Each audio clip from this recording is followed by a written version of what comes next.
दिल्ली की सियासत में घमासान तेज है। जहां आपको बता दें, आम आदमी पार्टी कार्यालय में प्रेस वार्ता के दौरान नेताओं ने दिल्ली सरकार पर गंभीर आरोप लगाए हैं। कहा गया कि एनडीसी को 660 करोड़ का नुकसान पहुंचाया गया और सरकार पर भ्रष्टाचार के आरोप भी लगाए गए। फिलहाल राजनीतिक बयानबाजी अब और तेज होने के संकेत है।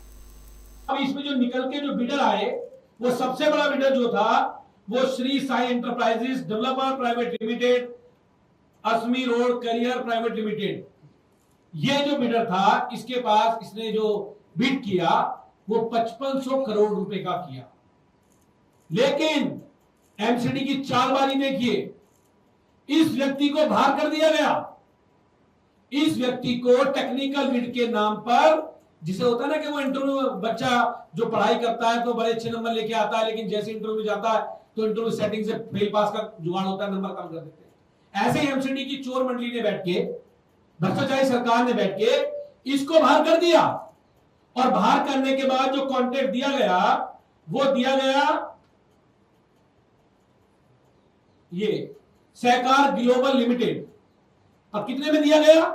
4820 करोड़ रुपए। 5500 करोड़ का बिडर को छोड़ दिया, 4820 करोड़ के बिडर को टेंडर दे दिया। ऐसा कारनामा अगर कहीं हो सकता है तो भारतीय जनता पार्टी की रेखा गुप्ता जी की सरकार की एमसीडी के अंदर ही हो सकता है, कि जो एमसीडी दर दर की ठोकरें खा रही है, जिसमें पैसे नहीं है, उस एमसीडी को 680 करोड़ रुपए का चूना लगाने का काम किया या किकबैक लेने का काम किया। यह भारतीय जनता पार्टी, ये वही कंपनी है जो सहकार ग्लोबल है, जो अभी पिछले 5 सालों से एमसीडी का टोल कलेक्शन करती है।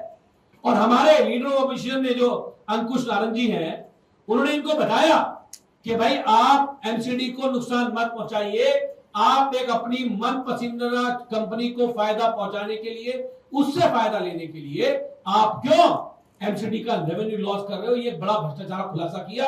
21/7/2026 को लेटर लिखने का काम किया। लेकिन साथियों, उसके बाद भी एमसीडी नहीं जागी। हमने बताया ये चोर कंपनी है, ये कैश में टोल कलेक्शन करके एमसीडी को रेवेन्यू लॉस करती है। लेकिन अब देखिए खेल क्या आया सामने। अब खेल जो सामने आया है, आप सुन के हैरान हो जाएंगे कि अब इस कंपनी के ऊपर एक एफआईआर दर्ज होती है सांजापुर में, और इस कंपनी की इस एफआईआर के आधार पे आप सोचिए, इसके आधार पे 19/7/2026 को इस पे एक एफआईआर दर्ज होती है। और इसकी ताला जो है रचा गया एमसीडी के डिपार्टमेंट्स में, एमसीडी की सरकार में, भारतीय जनता पार्टी की सरकार में।